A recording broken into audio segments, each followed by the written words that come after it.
paano kapag naubos na ngunit kumakapit pa rin? In that term, siguro hindi ka pa ubos. Kasi ang salitang ubos, wala na. Pati yung pagkapit, wala na. Hindi ka pa ubos, pero malapit na.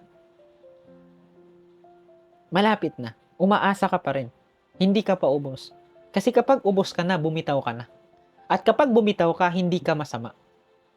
It's just that sometimes, nauubos ang tao, sumusuko ang tao, kahit sinusubukan niya na paulit-ulit na sinusubukan niya, pero mauubos yan. Bakit?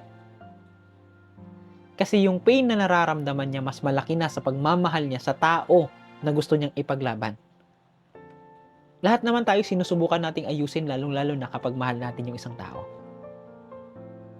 Pero ang problema paminsan, kahit ipaglaban mo yan, kung yung tao na gumagawa ng sakit sa'yo, hindi nagbabago, wala tayong choice kundi bitawan sila.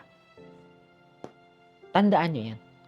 Always remember, guys, that pain,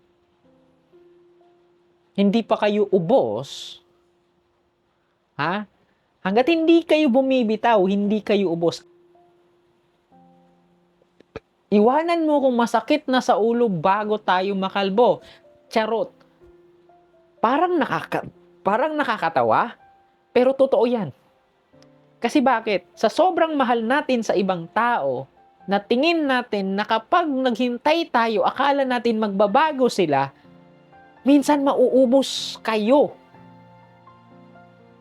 Hindi siguro na mauubos na pwedeng maging ganito, pero buong buhay mo, kakainin niya, lalamunin ka niya to the point na magkakasakit ka, masa-stress ka, malalagasan ka ng buhok. Maawa naman kayo sa sarili ninyo.